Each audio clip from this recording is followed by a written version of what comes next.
लेकिन तो आज हम इस लेक्चर में सिंध एग्रीकल्चर टूरिज्म की कुछ पैटर्न के बारे में डिस्कस करेंगे। काफी स्टूडेंट्स बहुत सारे परेशान थे और मैंने यूट्यूब पर भी देखा था काफी स्टूडेंट्स जो आप लोगों को मिस गाइड कर रहे हैं, वो बहुत गलत कर रहे हैं। व्यूज के ऊपर ये नहीं करना चाहिए आप लोगों उनको। ठीक है। तो मैं इस लेक्चर में आप लोगों को ऑथेंटिक जो है वो हर चीज मैं आप लोगों को बताऊंगा। ये जो मैं आप लोगों के साथ शेयर कर रहा हूँ प्री एडमिशन टेस्ट जो है वो आप लोगों के लिए जो टेस्ट पैटर्न है वे अपनी 2024 टू 2025 की इंटी टेस्ट पैटर्न के मुताबिक ये चीजें मैं आप लोगों के साथ शेयर कर रहा हूँ। मैंने आप लोगों की जो सिंध एग्रीकल्चर यूनिवर्सिटी है उन लोगों ने ये टेस्ट पैटर्न बताया हुआ है और वहां पे मैंने देखा था। तो मैं आप लोगों को इसमें समझा देता हूँ आप लोगों की टेस्ट में क्या क्या आएगा और सीपीएम फार्मूला क्या है। और बस ये चीजें हम इस लेक्चर में डिस्कस करेंगे। आप लोगों के सब्जेक्ट कौन से होंगे टेस्ट में, एंटी टेस्ट में, और आप लोगों के हर सेक्शन में कितने कितने एमसीक्यूज आएंगे और उसके अलावा सीपीएम फार्मूला क्या है आप लोगों का, ये चीजें हम डिस्कस करेंगे। इनसे रिलेटेड अगर कोई क्वेश्चन हो तो लाजमी पूछिएगा कमेंट बॉक्स में। ठीक है। अच्छा, उसके अलावा बात एक और है कि सब्सक्राइब लाजमी करें मेरे चैनल को। इतनी मेहनत हम करते हैं वीडियो में बनाने में, मुझे बहुत मेहनत लगती है। मैं इतनी मेहनत करता हूँ सिर्फ आप लोगों के लिए। ठीक है, तो सपोर्ट किया करें डियर स्टूडेंट्स। आप सपोर्ट नहीं करेंगे तो कौन सपोर्ट करेगा मुझे। अच्छा, सो बात आते हैं भाई हम आप लोगों के भाई एमसीक्यूज आएंगे। भाई फिजिक्स के एमसीक्यूज आएंगे आप लोगों के पास 25 एमसीक्यूज आएंगे। ठीक है। आप लोगों का टेस्ट का टाइमिंग जो होगी वो टोटल 100 मिनट्स होंगे। आप लोगों के पास टोटल एमसीक्यूज आप लोगों के पास 100 एमसीक्यूज होंगे। आप लोगों के टोटल एमसीक्यूज टेस्ट में 100 एमसीक्यूज होंगे। ठीक है। और जिन स्टूडेंट्स में फिजिक्स फिजिक्स तो सबने पढ़ा होगा, फिजिक्स एमसीक्यूज आएगा। अच्छा, जो स्टूडेंट्स जिन स्टूडेंट्स ने भाई फर्स्ट ईयर और इंटर में केमिस्ट्री पढ़ाया तो उनके पास केमिस्ट्री के 25 एमसीक्यूज आएंगे। वो स्टूडेंट जिसने केमिस्ट्री की जगह कंप्यूटर पढ़ा है तो उसका कंप्यूटर के सेक्शन में 25 एमसीक्यूज आएंगे। यूनिटी टेस्ट का पैटर्न जो होगा, जो एमसीक्यूज आएंगे वो आप लोगों की इंटरमीडिएट की क्लास में से आएंगे। फर्स्ट ईयर इंटर में से एमसीक्यूज आउट नहीं जाएंगे। जो आप लोगों की जो आपने फर्स्ट ईयर इंटर का जो टैक्स है मीन्स के जो बुक है उनको आप अच्छे से कवर कर ले, उसमें से आपको एमसीक्यूज आउट नहीं जाएंगे। आप बाकी चीजों को छोड़ दें, बाकी बातों को छोड़ दें, बट आपको ये चीजें याद याद रखनी है। मैं आपको बता रहा हूँ, आपको टेक्स्ट बुक को अच्छे से पढ़ना है। ठीक है। 5 बार मैं इंशाल्लाह आप लोगों को सॉल्व करा दूंगा सारे, अपने यूट्यूब पे अपलोड कर दूंगा। अच्छा, वो स्टूडेंट जिसने बायोलॉजी पढ़ा है तो उनके पास बायोलॉजी के 25 एमसीक्यूज आएंगे। जो स्टूडेंट ने भाई बायोलॉजी की जगह मैथमेटिक्स पढ़ा है उनके पास 25 एमसीक्यूज मैथमेटिक्स के आएंगे। ठीक है।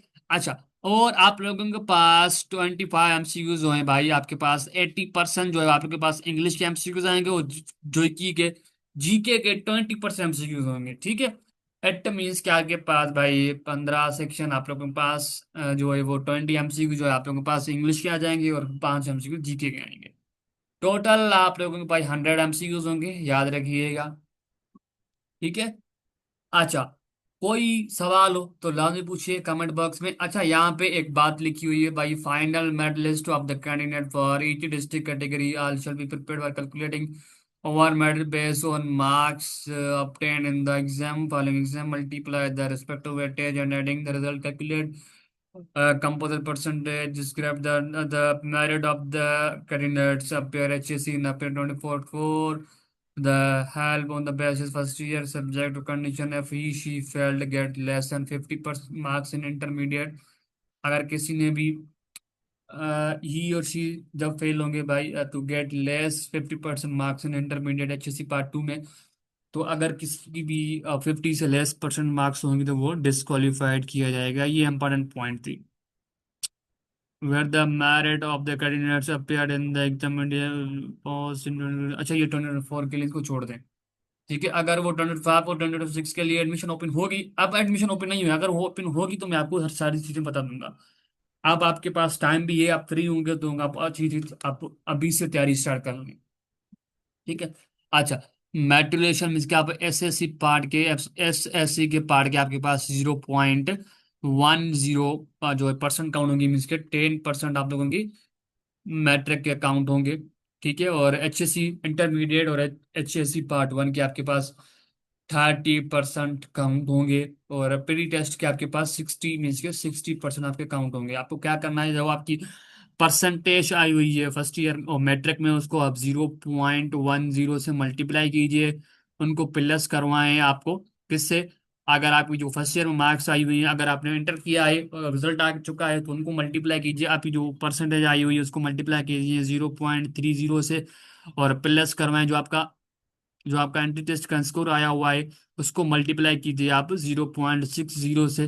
ठीक है, मल्टीप्लाई करने के लास्ट में आप जो भी लास्ट में मल्टीप्लाई करने के बाद जो भी आंसर आएगा, वो आप लोगों का सीपीएन बनेगा। ठीक है, वो आप लोगों का सीपीएन बनेगा, याद रखिएगा। 20 marks for agriculture subject, third component matriculation at be total marks obtain matriculation will के 20 मार्क्स फॉर द हाफिज कुरान शल बी एडेड। अच्छा, आपके पास भाई 20 मार्क्स एडेड की जाएंगी। Total number obtain in the intermediate science में, जितनी भी आपने इंटरमीडिएट साइंस में सब्जेक्ट में मार्क्स किए हैं, तो उसमें आप लोगों के पास टेस्ट भी कंडक्ट है आपकी थ्रो, आपकी टेस्ट भी कंडक्ट की जाएगी, बट आप लोगों को 20 मार्क्स मार्क्स हैं वो एक्स्ट्रा दिए जाएंगे। ठीक है, तो ये आप लोगों का टेस्ट का पैटर्न था। और अब तक एडमिशन ओपन नहीं हुई है, जब होगी मैं आप लोगों के पास अनाउंस कर दूंगा, बता दूंगा आप लोगों को। ओके, अल्लाह हाफिज।